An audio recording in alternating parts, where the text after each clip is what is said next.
Coach, we talked with Coach Longford, a man who has to wear many hats, and you're right there with him. If you could open up first about how the receiving corps, which is all pretty much brand new for us, is coming together, and then follow that up with the return game and some of the returners. Yeah. So we have 12 total scholarship wideouts in that room right now, and of those 12, 8 of them are new. So we're talking about 2/3 of them, right? Which is very unique. I mean, I've never seen anything like that. But that's the world we live in now in college football. So I've been very pleased with the men that we brought in here. I think the thing that we were looking for was the right type of guys. That's the most important thing, is bringing the right guys, getting the right guys on the bus. Because if they aren't the right guys, it can be a problem. And I think we did a really good job vetting these guys in a very short period of time. That's a challenge that the portal presents. It's so fast. What used to take 2 years is now 2 days, if that, to make a decision on whether or not you're going to bring a guy to your place and let him be a part of your family. So I'm proud of those guys. There's a lot of new additions there. We've got so many new faces in there. It would take me all day to talk about them. A guy that sticks out to me in fall camp is a guy, Dom Henry has done a really good job for us. EJ came to us from West Virginia. He's been playing really well for us. Coombsy is, Caleb Coombs has come from Marshall. Him and EJ were all together with Cam at Marshall, so there's a familiarity there that has really kind of helped that relationship grow, I think, and that's been nice to have. Marlon, who's come to us from Buffalo, gives us a size feature that we haven't had in the past. And then, we've got guys like BJ Alexander, and then we've got, Amari Hayes, who are returners that have done a really good job for us. I'm really proud of that room. They've gelled together. All of them have a role to play, and I'm hoping we can play a ton of those guys this fall. It'll give us some depth, much needed depth. And then you talked a little bit about the returners and the return game. We're replacing one of the best I've ever coached in LeJontay Wester. That guy's very difficult to replace, but the good thing is having Amari Hayes back there with me all year and him being able to work with us, myself and Wester, we're not starting from scratch. He has all of the technique and the tools that we taught. He's going to be a very big asset for us. We've got a guy that just walked in here, Wendell Flord, that came from the school right down the street that had 5 returns for touchdowns, I think 4 on punts and 1 on kickoff return, if I'm not mistaken, if that's correct. So he's an explosive guy that is learning a lot about technique at that position, and I think can only make him better. And then the highlight maybe of our group in a return is Mylan Tucker that came to us from App State, an All-American, a second-team All-American last year. Probably, if you ask him, one of his greatest achievements.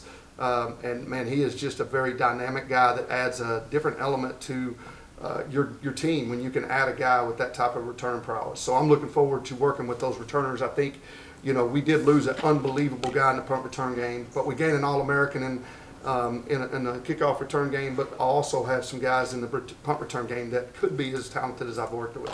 One of the things that Coach Lunsford mentioned yesterday when we were talking about the kickers was he wanted to talk more about the other 10 on the field and how much progress they've made over the last year in the return game. Do you see that as well? I definitely see that. I mean, we've got an All-American returner in Mylan Tucker that just came to us, but he's only going to be as good as the sum of the parts on the field with him. And I mean, I'm so impressed with Coach Lunsford and what he's done with our special teams and the way we've extracted all of our movements and really done a good job of pulling apart the pieces and working those pieces so we can put them back together when we go through that full return and be better for those returners, the guys like Mylan Tucker that we have back there, and we can give those guys the ability to use their talent to the best of their ability. Without those guys, it doesn't matter how good that guy is back there. So I take my hat off to Coach Lunsford and all those other guys around that nobody really talks about because those are the key pieces in it. Like you said, having a guy like Mylan Tucker and just what he brings to the table, both on your offense and on special teams, how have you really seen the ability to game plan into his strengths, whether it's pre-snap motions and RPOs offensively? Well, first of all, when you talk about Mylan, you're talking about a guy that has played a lot of football. He's played a lot of ball. So when he comes in here, he comes with a wealth of knowledge. It's just a language barrier, and it didn't take me any time to learn it. So from his standpoint, being able to just kind of draw on his football, experience has been good for us because we can do a lot with him. The great thing is he's not the only one. I mean, all those guys we brought in are really smart, intelligent guys. We made sure that we targeted those type of folks. Milan's the exact same type of guy. I really can't answer you on game planning yet because we haven't really got there. We're still doing a lot of installing and things like that, but I feel good about all of our pieces and being able to get those guys all in good positions to utilize their talents. You spoke about Dom Henry and what he's really brought to the table over the past couple of days. That's something that we've noticed too with one on social media with him getting multiple highlight plays featured on socials, but also just with our observations. How have you really seen him develop since getting to Boca? Yeah, Dom came to us from BYU. He was a guy that I think led the state in receiving here in Florida before he left and went up to BYU. He's actually a walk-on there. And we found out about him, knew about him, and knew that he was looking to transfer and jumped in the portal. And we did our research on him. And for a guy that was injured the year before and didn't get on the field, that's a risk to give one of your prize scholarships to a guy that hasn't been on the field yet. And but we did a lot of research on him, and we knew kind of what he had about him. We knew who he was, and that was more important to us than anything else. And the film that we saw told us what we needed to know, but we needed to know more about who he was. And that's the most impressive thing about Dom. I remember in the spring specifically going into a meeting, and these guys will tell you, and I remember saying after about 3 or 4 days, is that as fast as you can run? Because if that's it, you can't play here. It's no big deal. You just can't be here. You have to go somewhere else. From that day forward, that dude was on a complete mission and turned into RoboCop when it comes to work. I mean, he outworked everybody. Now he might be one of the most explosive guys with the ball in his hands. I think he's second on our team in vertical jump. Had an unbelievable summer and has done nothing but work himself into a good position. You're only as good as your next day, but I'm pleased with where he's gotten to this point. David, you mentioned a lot of new guys, and with that comes competition. But it's not like you got to find 3 guys. You probably got to find at least 6 who can play, because nobody's playing 70 snaps a game. That's right. That's right. The best that I've ever had in a group, we played about 8 guys a game at Texas A&M. People think a lot about Mike Evans, and they think a lot about Ryan Swope. They don't think about Malcolm Kennedy, and they don't think about Darrell Walker. And all those guys had 50, 60 catches. I mean, there's enough balls to go around if you have that kind of depth.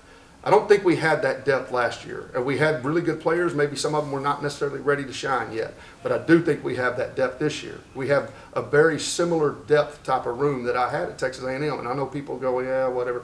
Listen, I've been around a bunch of places. I've been in the SEC. Our guys can play anywhere in the country. There's no doubt about that. I mean, they've got all the same attributes, but they got to believe it, and they got to go out there and execute it. I'm hoping that we can play a bunch of them because you're better when you can. You're better when you can. We spoke about Milan and what he brings to the table, but I'm going to go to his complete polar opposites with guys like Marlon Johnson and B.J. Alexander. What does it mean to you as a wide receiver coach being able to have the comfort of a jump ball, big body receiver like that? That's just another facet of the game, having a jump ball, big body guy, right? You're talking about B.J. Alexander, you're talking about Marlon Johnson, but, I mean, you're not talking about the other depth, Jay-Sean Platt, Amari Hayes, who can jump out of the gym. I mean, all these dudes have got Leon Washington, a new freshman that we have from North Florida. His dad played in the NFL for several years. He's the coach, special teams coach for the Jets right now. His brother just got drafted in the first round, Terrion Arnold. I mean, this guy comes from an athletic family. He can jump out of the gym. These guys all have that ability. You don't have to be 6'5" to be the jump ball guy. Mike was really not our jump ball guy when he was at A&M. Mike Evans was not. He became that. He worked his way into that, right? So I'm pleased that we have a bunch of dudes that can do that, but I got to see them go do it on a consistent basis.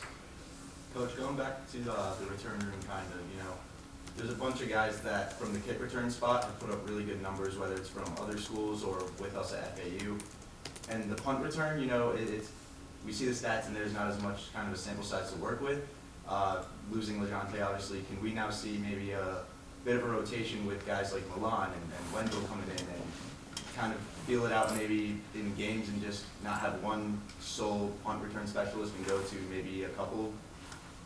Yeah, I mean, I'll tell you this right now. I'm not going to tell you who that guy's going to be yet because I don't want the world to know until he steps out there. I'll tell you this, that we have a bunch of competition back there. You named a bunch of guys. Wendell obviously has a resume where he's done it in games. I'm really high on Amari Hayes. I think Amari Hayes could be one of the best I've ever had back there. He's that talented of a guy at what he does. Platt can do it. If we needed Platt to do it, he could do it. He just is a guy that wears so many hats. We got to be careful not to overuse him. But I know if I needed him, I could use him. There's no doubt about that. Marlon Tucker, he's really a kickoff return specialist, but don't sleep on him in the punt return game. The guy that will take care of the ball the most, because we're getting it back, and the most important thing is possession, is the guy that's going to be back there. Because I know those guys have the talent to go get us a first down every time we field it. It's the one that's going to be that's going to take care of the most prized possession, which is the possession. That guy's going to be the guy back there. LaJonte did that. The next guy will be following in his footsteps.